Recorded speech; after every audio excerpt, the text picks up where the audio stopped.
জনগোষ্ঠী আৰু পৰম্পৰা ঐতিহ্য জীয়াই ৰখাৰ স্বাৰ্থত অসমৰ বিভিন্ন প্ৰান্তত নিজৰ সংস্কৃতি বচাই ৰখাৰ কাৰণে বিভিন্ন কাৰ্যপন্থা হাতত লৈ আছে। অসমৰ 14 লাখ চাওতালৰ জীৱন ৰক্ষাৰ কাৰণে সদস্যতা ছাত্ৰ সন্থাই সৈনিকৰ দৰে কবচ পাতি আজি নিজৰ দেহকোত পানী কৰি আজি অসমত গণতান্ত্ৰিকভাৱে আন্দোলন কৰি গৈ আছে। আৰু আমি ধন্যবাদ জ্ঞাপন কৰিছো অসমত যিমানখিনি গণতান্ত্ৰিক আন্দোলন হৈছে চাওতাল জনগোষ্ঠীৰ উন্নয়নৰ কাৰণে প্ৰত্যেকটা ক্ষণত আজি সকলো চাওতাল জনগোষ্ঠীৰ সকলো দল সংগঠনে মানে সুন্দৰভাৱে তেওঁলোকক সমৰ্থন কৰি গৈ আছে। তাৰ বাবে আমি সকলো জাতীয় দল সংগঠনক ধন্যবাদ জ্ঞাপন কৰিছো।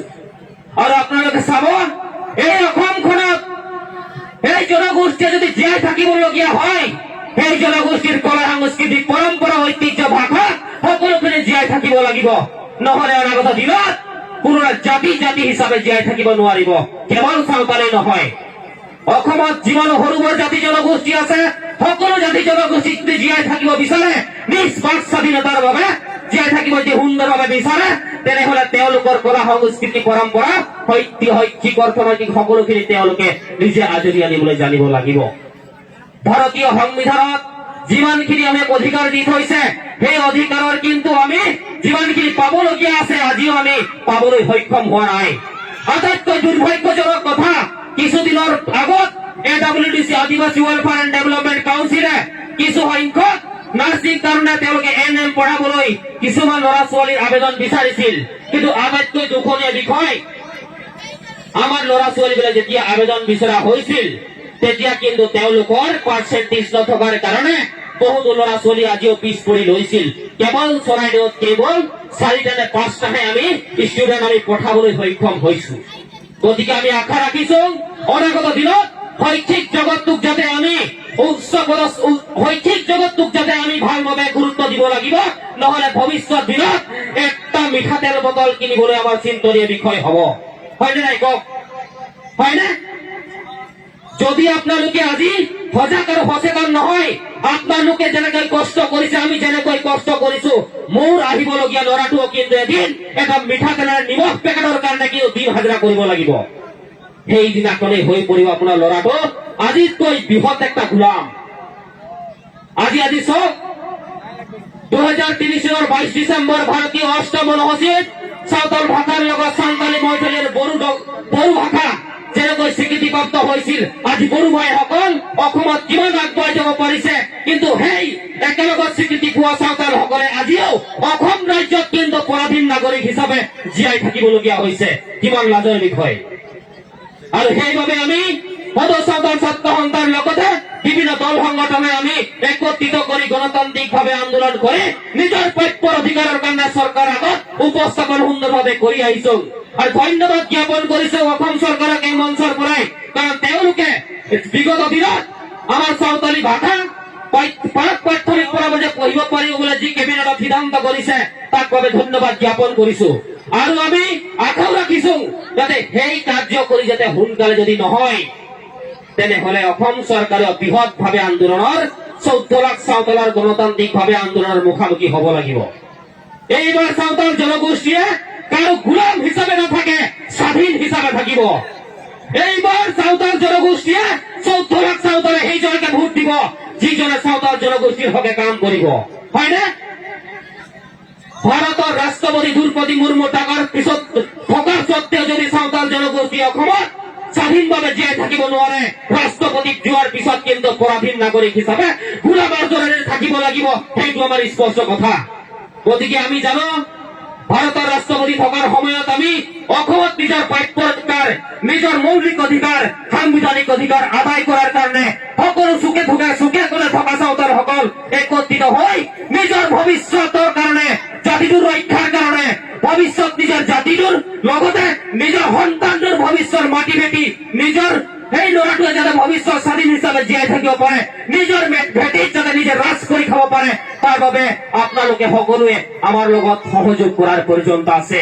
নহলে আমি কেৱল ফাংচন বিলাকত আহিছো, নাচি বাগি গুচি গৈছো, সেই নাচ কিন্তু খন্তেকীয়া হয়।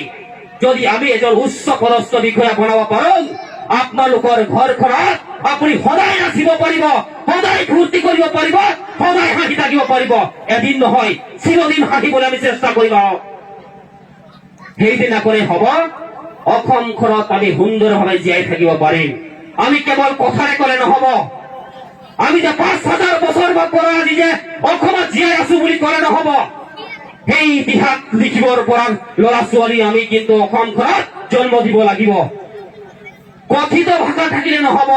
আজি প্ৰমাণ ভাষা যদি আমি দিব পাৰিম ভৱিষ্যত, তেনেহে আমি ক'ব পাৰিম অসমত যে আমি ৫,০০০ বৰ্ষ ভাৱত আজিও জিন্দা আছো, অসমত চাওতাল হিচাপে জীয়াই আছো আৰু আছো আৰু থাকিম। সেইটো কিন্তু আমি আপোনাৰ অন্তৰত বান্ধিব লাগিব ভৱিষ্যত জীয়াই থকাৰ স্বাৰ্থত।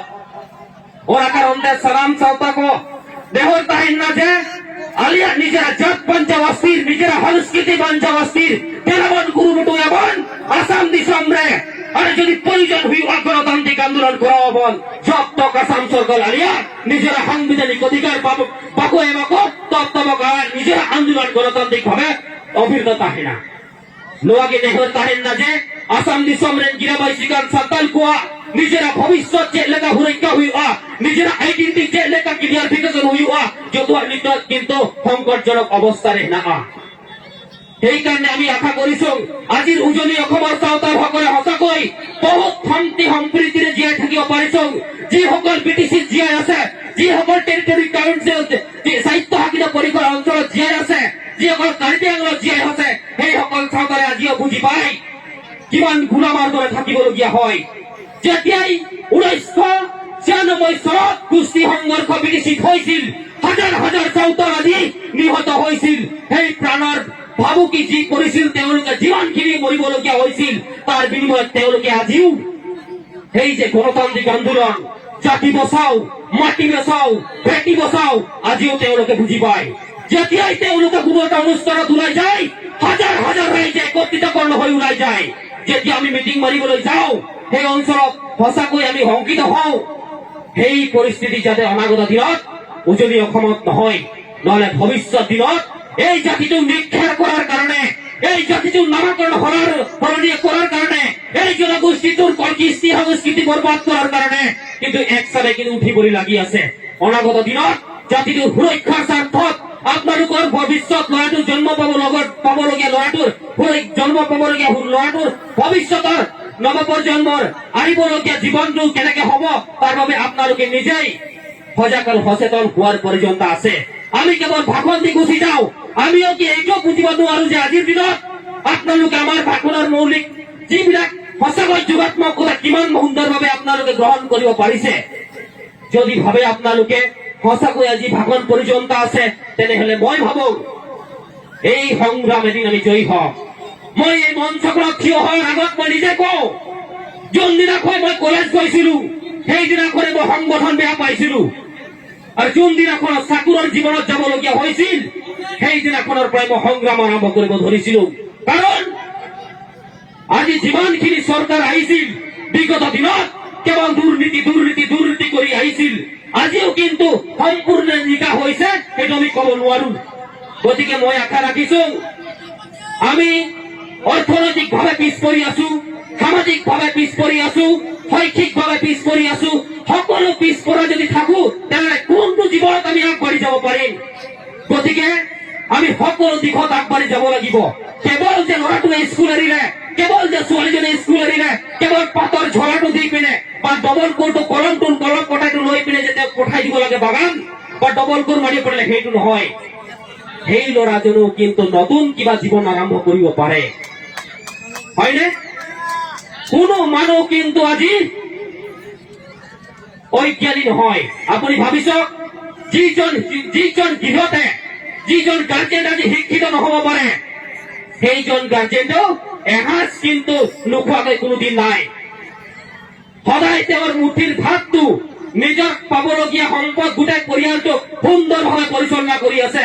কিন্তু আমি আজি সেইসকল গাৰ্জেনে আজিও অনুভৱ কৰিব পৰা নাই যে মই ইমানখিনি কাম কৰিব পাৰিছো, কিন্তু অন্তত মই ল'ৰাটোক যদি সেইখিনি কথা চিন্তা কৰি যদি মোৰ ল'ৰা ছোৱালী যদি শিক্ষিত হাৰৰ হিচাপে যদি পঠাব পাৰো, নিশ্চয় আজি অসমখনত সুস্থ নাগৰিক হিচাপে কিন্তু জীয়াই থাকিব সেই ল'ৰাজনে কিন্তু পাৰিব বুলি আমি চিৰ বিশ্বাস।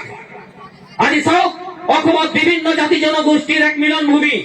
সেই মিলন ভূমিত কিন্তু সাঁওতাল জনগোষ্ঠীয়ে জীৱনখিনি ত্যাগ কৰিবলগীয়া হৈছিল।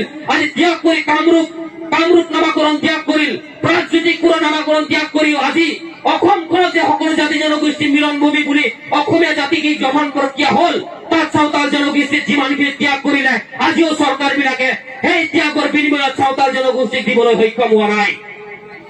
গতিকে আমি প্ৰশ্নবোধক কৰিব লাগিব চৰকাৰখনক।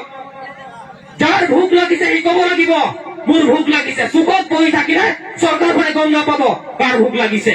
গতিকে আমি আশা ৰাখিছো এই বৰাক অঞ্চলৰ পৰা অকল সাঁওতাল বুলিয়ে নহয়, সকলো জাতি জনগোষ্ঠীৰ ল'ৰা ছোৱালীক যদি আমি একত্ৰীকৰণ কৰি তেওঁলোকৰ শৈক্ষিক হাৰত যদি আগুৱাই লৈ যাব পাৰিম, অসমখনক কিন্তু এদিন সুন্দৰ অসম হিচাপে আমি গঢ়িব পাৰিম। প্ৰত্যেকটা জাতি জনগোষ্ঠীৰ কিন্তু জীয়াই ৰখাৰ কাৰণে সেই সকল ল'ৰা ছোৱালী এদিন সম্পদ হৈ পৰিব। গতিকে মই সদৌ সাঁওতাল ছাত্ৰ সন্থাৰ হৈ যিমান সাঁওতাল জনগোষ্ঠীৰ ৰাইজে হওক বা আদাৰ যিখিনি আজি আদিবাসী মূলৰ সকলো জাতি জনগোষ্ঠী বা অন্যান্য জাতি জনগোষ্ঠীক মই এই মঞ্চৰ পৰা অনুৰোধ জনাইছো। কাৰণ চৰাইদেউ এনেকুৱা এখন জিলা, যি জিলাখনত সকলো জাতি জনগোষ্ঠীয়ে এক সুন্দৰভাৱে মিলা প্ৰীতিৰে বন্ধুত্ব আকাৰে জীয়াই থাকিবলগীয়া এখন জিলা আৰু জীয়াই আছো।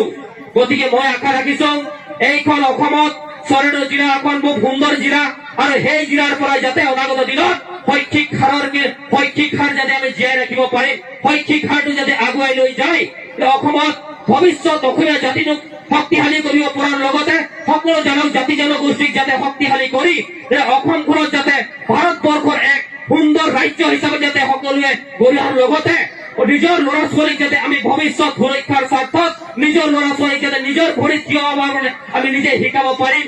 এই মিটিং মাটাঙত আহিয়ে সেই দুআষাৰ কৈ মোৰ চমু বক্তব্য ইমানতে সামৰণি মাৰিছো। জয় সাঁওতাল, জয় আছো, জয় আইখন, সালাম ভগত, জয়।